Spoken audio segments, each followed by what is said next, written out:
मित्रांनो, आज आपण आधुनिक भूगोलातील एक अत्यंत महत्त्वाचा आणि आकर्षक विषय पाहणार आहोत. आज आपण पाहणार आहोत भूगोलात दूर संवेदनाचे उपयोग. नमस्कार, मी डॉक्टर एन सुरवसे, माननीय श्री अण्णासाहेब डांगे महाविद्यालय हातकणंगले. मित्र हो, पुढे जाण्याअगोदर असेच व्हिडिओ पाहण्यासाठी या चॅनलला सबस्क्राईब करा. आपण आधी दूर संवेदनाची मूलभूत तत्वे, सेन्सर्स आणि प्लॅटफॉर्म यांची माहिती घेतली आहे. आता प्रश्न असा आहे की हे तंत्रज्ञान प्रत्यक्षात कशासाठी वापरले जाते. भूगोलज्ञ, नियोजक, पर्यावरण तज्ज्ञ आणि प्रशासन यांना याचा नेमका कसा फायदा होतो, चला आज हे सविस्तर समजून घेऊया. मित्रांनो, दूर संवेदन म्हणजे प्रत्यक्ष जागेवर न जाता उपग्रह किंवा हवाई छायाचित्रांच्या मदतीने पृथ्वीवरील घटकांचा अभ्यास करणे. आजच्या काळात हे तंत्रज्ञान अत्यंत अचूक, जलद आणि विश्वासार्ह मानले जाते. यामुळे मोठ्या क्षेत्राचा अभ्यास कमी वेळेत करता येतो. म्हणूनच दूर संवेदन हे आधुनिक भूगोलाचा मजबूत पाया आहे.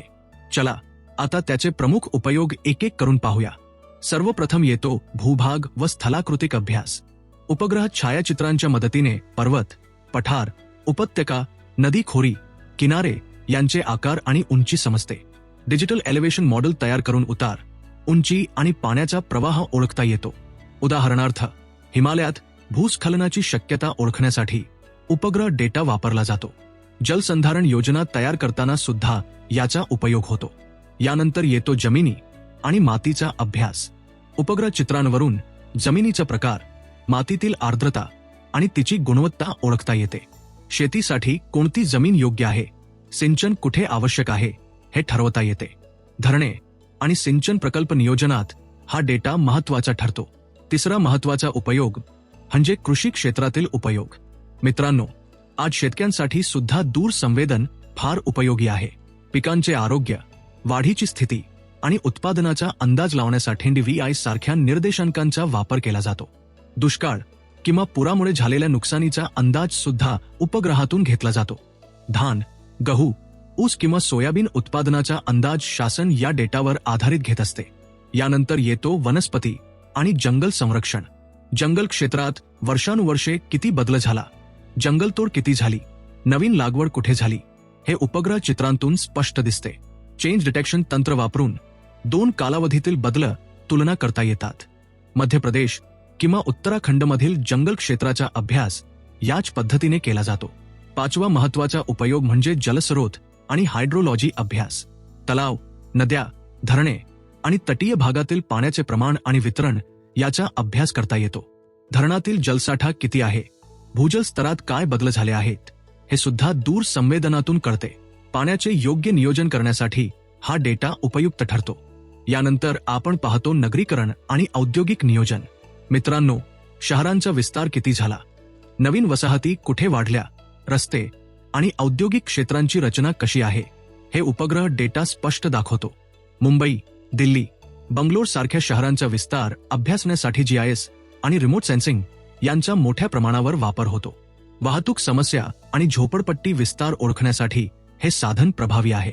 आता एक अत्यंत महत्त्वाचा भाग, आपत्ती व्यवस्थापन. पूर, भूकंप, सुनामी, भूस्खलन यासारख्या आपत्तीमध्ये नुकसानाचे अचूक मोजमाप करण्यासाठी दूर संवेदन उपयोगी पडते. 2013 मधील उत्तराखंड पूर आणि 2004च्या सुनामीमध्ये उपग्रह डेटावर आधारित नकाशे तयार करून बचाव कार्य सुलभ करण्यात आले. आपत्तीपूर्व चेतावणी देण्यासाठी सुद्धा हे तंत्रज्ञान महत्त्वाचे आहे. यानंतर येते पर्यावरणीय मूल्यांकन.